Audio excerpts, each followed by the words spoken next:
Olá, essa é uma discussão com orientações de estudo sobre correlações anatomoclínicas de tronco encefálico e medula espinhal.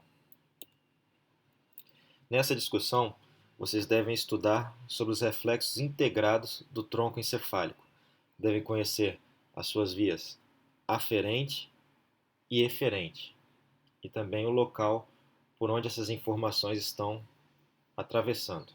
Vocês devem estudar sobre o reflexo mandibular, sobre o reflexo córneo-palpebral, o reflexo lacrimal, o reflexo de piscar, o reflexo de movimentação dos olhos por estímulos vestibulares, os reflexos pupilares, também chamados de reflexos fotomotores, direto e consensual, e o reflexo do vômito.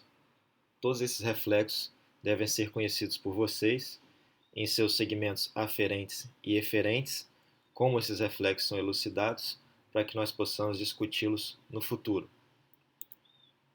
E aí, exemplos de figuras do livro de vocês, da neuroanatomia de alguns desses reflexos. Por exemplo, reflexo córneo-palpebral, qual o nervo que está levando a informação aferente, quais são os núcleos envolvidos e qual nervo está levando a informação eferente. E aí também um outro exemplo do reflexo de vômito, todos eles descritos nas referências em que vocês podem estudar.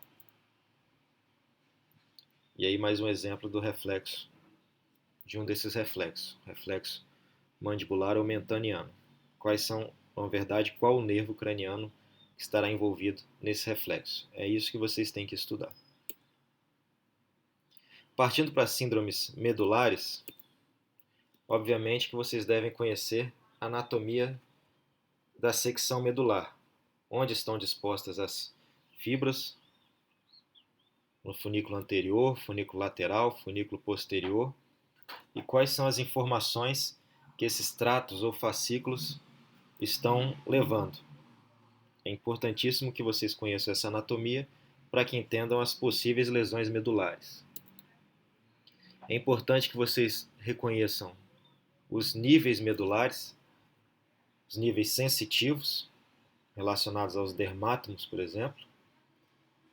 Também os níveis motores, quais são os segmentos medulares envolvidos com determinada função, especialmente da musculatura esquelética.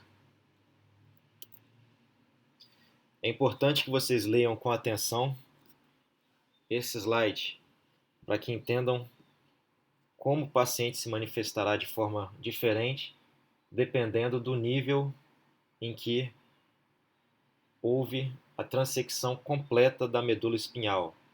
Então essa é uma das síndromes medulares, a síndrome da transecção completa da medula espinhal. Percebam que dependendo do nível em que ocorreu a transecção, o paciente pode ficar tetraplégico, paraplégico ou com funções motoras preservadas, apenas funções esfincterianas comprometidas. Então essas informações devem ser lidas com calma. E essas são as síndromes medulares que vocês devem estudar. A síndrome da secção total da medula, ou transecção total da medula. A síndrome da hemissecção medular, também conhecida como síndrome de Brown-Séquard. A síndrome de lesão central da medula, que pode ocorrer em casos de seringomielia ou de lesões traumáticas ou isquêmicas da medula.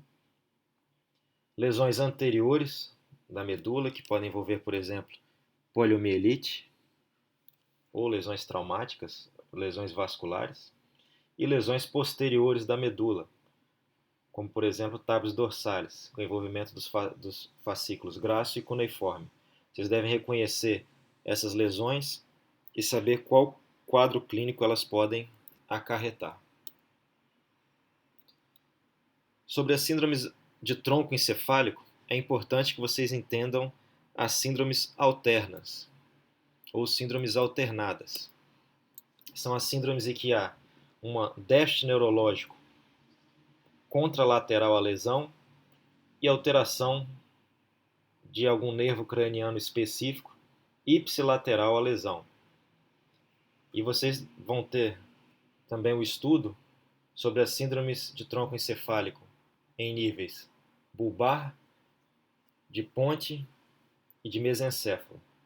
Então vocês devem estudar, por exemplo, em nível bulbar, a síndrome alterna do 12º nervo craniano, ou nervo hipoglosso. Vocês devem estudar a síndrome dorsolateral do bulbo, também conhecida como síndrome de Wallenberg. Inclusive, reconhecerem a artéria que irriga essa região. Devem reconhecer a síndrome e entender o quadro clínico que elas acarretam. Devem estudar sobre as síndromes de tronco, de ponte, especialmente a síndrome de Millar-Gublé.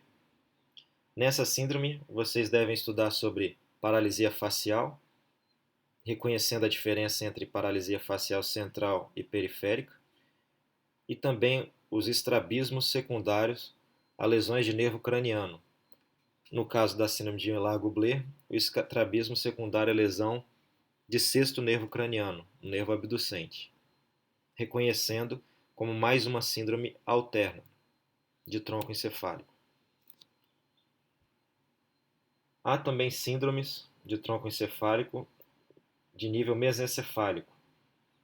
Vocês devem aprender sobre a síndrome de Weber, que envolve o terceiro nervo craniano, uma lesão de terceiro nervo craniano associado a uma paresia contralateral, qual é o quadro clínico e também o que pode acarretar essas síndromes.